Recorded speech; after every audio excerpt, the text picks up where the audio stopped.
Hello everyone, welcome to my channel বিথিশার রান্নাঘর। আজ আমি আপনাদের সাথে যে রেসিপিটি শেয়ার করতে চলেছি সেটি হলো চিড়তে কাঁকড়া দিয়ে পুঁইশাক আলুর ঘন্ট। তার জন্য প্রথমে কড়াইতে তেল গরম করে তার মধ্যে কেটে ধুয়ে পরিষ্কার করে লবণ হলুদ মাখানো কাঁকড়াগুলো দিয়ে দেব। এরপর কাঁকড়াগুলোকে ভালোভাবে ভাজা করব।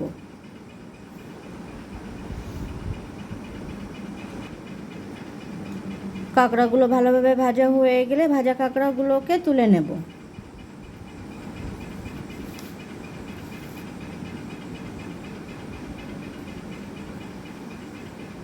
এরপর গরম তেলের মধ্যে দিয়ে দেব 5 ফোড়ন। ফোড়ন ভাজার গন্ধ বের হলে দিয়ে দেব পেঁয়াজ কুচি। পেঁয়াজটিকে ভাজা করব।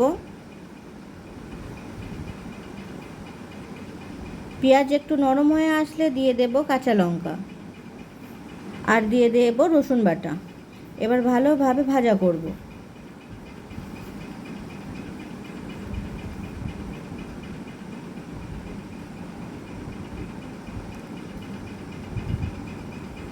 পেঁয়াজ রসুন ভালোভাবে ভাজা হয়ে গেলে কেটে রাখা পুঁইশাকগুলো দিয়ে দেব।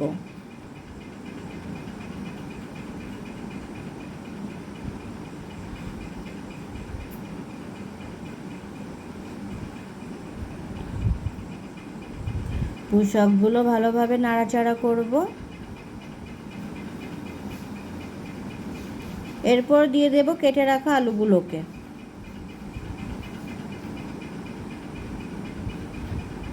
আলুগুলো ভালোভাবে মিশিয়ে নেব আর ভাজা করব। এরপর দিয়ে দেব পরিমাণ মতো লবণ, দিয়ে দেব হলুদ, জিরে গুঁড়ো,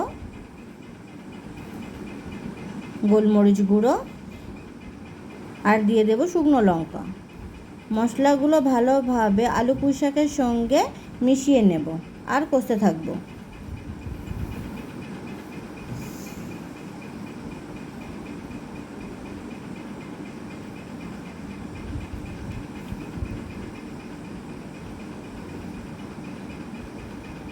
এরপর দিয়ে দেব পরিমাণ মতো জল।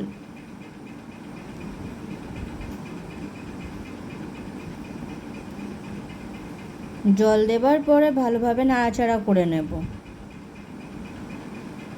কিছু সময়ের জন্য ঢাকনা দিয়ে সিদ্ধ হতে রেখে দেব। ঝোলটা ভালোভাবে ফুটছে, সবজিগুলো প্রায় সিদ্ধ হয়ে এসেছে।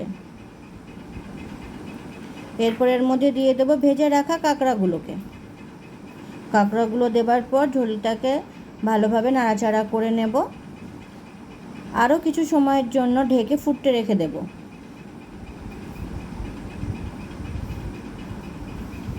পুঁইশাক সিদ্ধ হয়ে গেছে আর ঝোলও শুকিয়ে এসেছে। ভালোভাবে নাড়াচাড়া করে নেব। আরও কিছু সময় এইভাবে ফুটতে রেখে দেব। মাঝে মাঝে ঝোলটাকে নাড়াচাড়া করে নেব যাতে তলায় লেগে না যায়।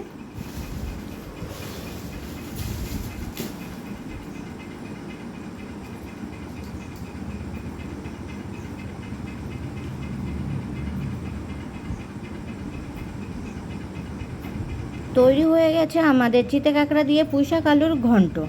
ভিডিওটি কেমন হয়েছে অবশ্যই কমেন্ট করে জানাবেন। আর ভিডিওটি যদি আপনাদের ভালো লেগে থাকে তাহলে চ্যানেলটিকে সাবস্ক্রাইব করে পাশে থাকবেন।